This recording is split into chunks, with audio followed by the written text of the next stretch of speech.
साधना की राह एक ऐसी यात्रा है जो बाहर की दुनिया से शुरू नहीं होती बल्कि भीतर के उस अनंत सागर से प्रारंभ होती है जहां शांति और सत्य का वास है। इस राह पर चलने वाले कुछ ही लोग होते हैं जो अपने मन की गहराइयों में उतरने का साहस करते हैं। और जब बात साधना की हो तो रमण महर्षि का नाम अपने आप सामने आ जाता है। एक ऐसा नाम जिसने न केवल अपने जीवन से बल्कि अपनी मौन उपस्थिति से भी लाखों लोगों को प्रेरित किया।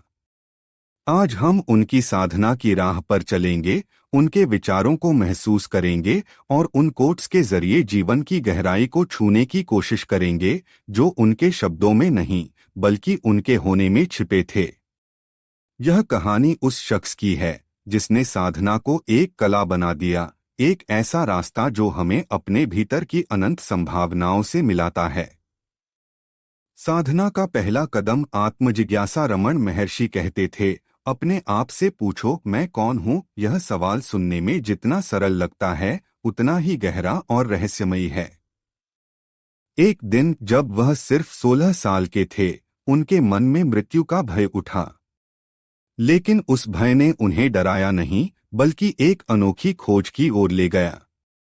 उन्होंने सोचा, अगर यह शरीर मर जाता है तो क्या मैं भी मर जाऊंगा। और फिर उस क्षण में उन्होंने अपने भीतर झांका। यह साधना का पहला कदम था, आत्मजिज्ञासा। उस पल में उनके मन में जो उथल पुथल मची वह किसी तूफान से कम नहीं थी। लेकिन उस तूफान के बीच उन्हें एक शांति मिली, एक ऐसी शांति जो दुनिया की किसी भी चीज से नहीं मिल सकती। हम में से कितने लोग अपने जीवन में यह सवाल पूछते हैं? हम रोज भागते हैं सपनों के पीछे, इच्छाओं के पीछे, लेकिन कभी रुककर यह नहीं पूछते कि यह सब करने वाला मैं कौन है। रमण कहते थे, जो कुछ भी आता जाता है वह तुम नहीं हो। जो स्थिर रहता है वही तुम्हारा असली स्वरूप है। इस एक वाक्य में कितना गहरा भाव छिपा है। कल्पना करो उस 16 साल के लड़के को जो अपने कमरे में लेटा हुआ मृत्यु का अनुभव कर रहा था, और फिर अचानक उसे यह एहसास हुआ कि वह शरीर नहीं, कुछ और है, शाश्वत, अडिग, अनंत। उस पल में जो रोशनी उनके भीतर जली वह आज भी हमें रास्ता दिखाती है। क्या हम भी उस साहस को अपने भीतर जगा सकते हैं? क्या हम भी अपने मन के उस कोने में झांक सकते हैं जहां सवालों के जवाब छिपे हैं? अरुणाचल की पुकार। उस अनुभव के बाद रमण का जीवन बदल गया। उनके दिल में एक आवाज गूंजी, अरुणाचल।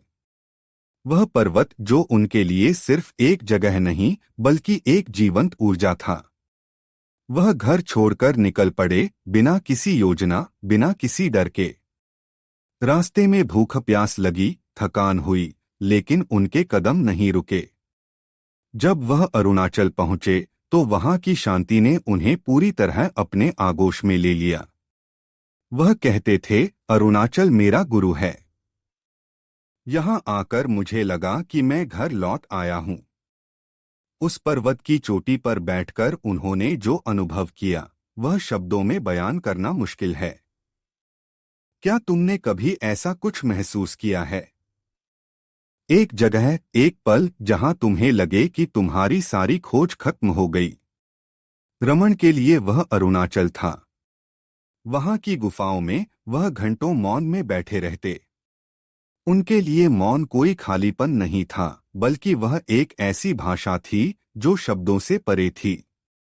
वह कहते थे, मौन ही सबसे बड़ा उपदेश है।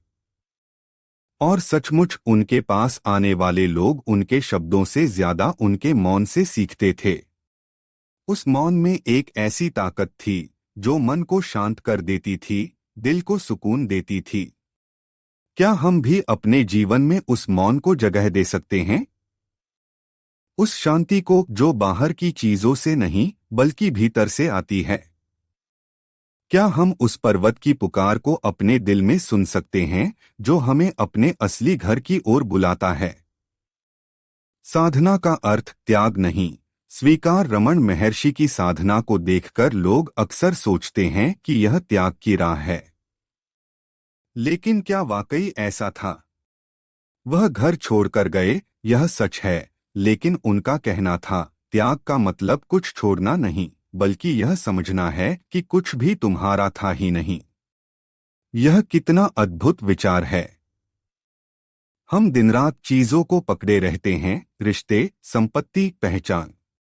लेकिन रमण कहते थे जो कुछ भी तुम्हारा नहीं है उसे पकड़ने की कोशिश क्यों? जो तुम हो उसे जानो। यह सुनकर मन में एक अजीब सी हल्कापन महसूस होता है, जैसे कोई बोझ जो सालों से ढो रहे थे अचानक हल्का हो गया। एक बार एक भक्त उनके पास आया और बोला, मुझे सब कुछ छोड़ना मुश्किल लगता है। रमण मुस्कुराए और बोले, तुम्हें कुछ छोड़ना नहीं है। बस यह देखो कि जो कुछ तुम पकड़े हुए हो वह सपने की तरह है। सपने में तुम सोना पकड़ते हो, लेकिन जागने पर क्या वह तुम्हारे पास रहता है? यह सुनकर उस भक्त के चेहरे पर एक अजीब सी शांति छा गई। उसकी आंखों में एक चमक थी, जैसे उसे पहली बार अपने दिल की गहराई का पता चला हो। क्या हम भी अपने जीवन के सपनों को इतनी हल्केपन से देख सकते हैं? क्या हम उस बोझ को उतार सकते हैं जो हम अनजाने में ढो रहे हैं? क्या हम यह समझ सकते हैं कि जो कुछ भी हमारे पास है वह बस एक क्षणिक छाया है और असली सच्चाई कहीं और छिपी है? मौन की शक्ति। रमण महर्षि की सबसे बड़ी खासियत थी उनका मौन। लोग दूर दूर से उनके पास आते थे, सवाल लेकर, दुख लेकर, उम्मीद लेकर, और रमण बस उनकी ओर देखते, मुस्कुराते और अपने मौन से जवाब देते। एक बार एक व्यक्ति ने उनसे पूछा, आप बोलते क्यों नहीं? रमण ने जवाब दिया, जो सच है उसे शब्दों की जरूरत नहीं। यह सुनकर वह व्यक्ति चुप हो गया और उस चुप्पी में उसे अपने सवाल का जवाब मिल गया। उस मौन में एक ऐसी गहराई थी जो शब्दों से परे थी।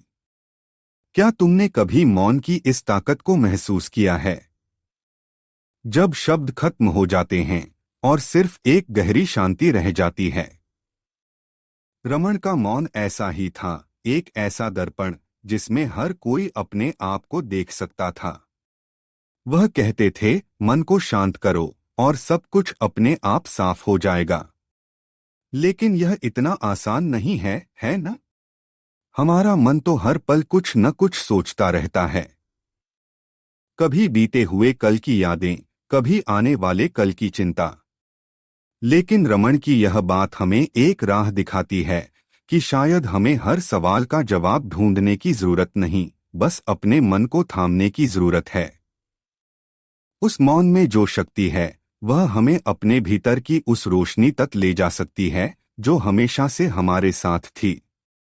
साधना का लक्ष्य स्वयं को जानना। रमण महर्षि की साधना का एक ही लक्ष्य था, स्वयं को जानना। वह बार बार कहते थे, सारा ज्ञान, सारी खोज, सब कुछ इसी एक सवाल में समा जाता है, मैं कौन हूँ? लेकिन यह सवाल पूछना आसान है, जवाब पाना मुश्किल। एक बार एक शिष्य ने उनसे कहा, मुझे लगता है कि मैं कुछ समझ नहीं पा रहा। रमण ने कहा, समझने की कोशिश मत करो, बस देखो कि यह मैं कहाँ से आता है। यह सुनकर वह शिष्य थोड़ा असमंजस में पड़ गया, लेकिन फिर उसने उस सवाल को अपने भीतर उतारने की कोशिश की। यह सुनने में कितना रहस्यमय लगता है, लेकिन कितना सच्चा भी। हम अपने जीवन में कितना कुछ समझने की कोशिश करते हैं, दुनिया को, दूसरों को, खुद को। लेकिन रमण कहते थे, समझने वाला ही वह है जिसे समझना है। यह एक ऐसा चक्र है जो हमें बार बार अपने भीतर ले जाता है। उस चक्र में डूबने का जो अनुभव है वह शायद वही है जो रमण ने अरुणाचल की गुफाओं में महसूस किया था। क्या हम भी इस सवाल को अपने जीवन में जगह दे सकते हैं? क्या हम उस सत्य की ओर एक कदम बढ़ा सकते हैं जो शायद हमारे भीतर ही छिपा है? क्या हम उस साहस को जगा सकते हैं जो हमें अपने असली स्वरूप से मिला सके? साधना की राह पर हम सब रमण महर्षि की साधना कोई किताब में लिखी बात नहीं थी। वह एक जीवंत अनुभव था जो उनके हर पल में झलकता था। वह कहते थे, साधना कोई अलग काम नहीं है, यह तुम्हारा स्वाभाविक अवस्था है। यह सुनकर मन में एक सवाल उठता है, अगर यह इतना स्वाभाविक है तो हमें इतनी मेहनत क्यों करनी पड़ती है? शायद इसलिए क्योंकि हमने अपने आप को इतना ढक लिया है कि वह स्वाभाविकता कहीं खो गई है। हमने अपने चारों ओर इतने पर्दे डाल दिए हैं कि वह रोशनी जो हमारे भीतर जल रही है हमें दिखाई नहीं देती। उनके पास आने वाले लोग अलग अलग थे। कोई ज्ञान चाहता था, कोई शांति, कोई दुख से मुक्ति। लेकिन रमन सबको एक ही राह दिखाते थे, अपने भीतर झांको। वह कहते थे, बाहर कुछ भी नहीं है, सब कुछ तुम्हारे भीतर है। यह कितना सुंदर और कितना गहरा विचार है। हम बाहर की दुनिया में कितना भटकते हैं, कितना कुछ पाने की कोशिश करते हैं, लेकिन शायद असली खजाना हमारे भीतर ही छिपा है।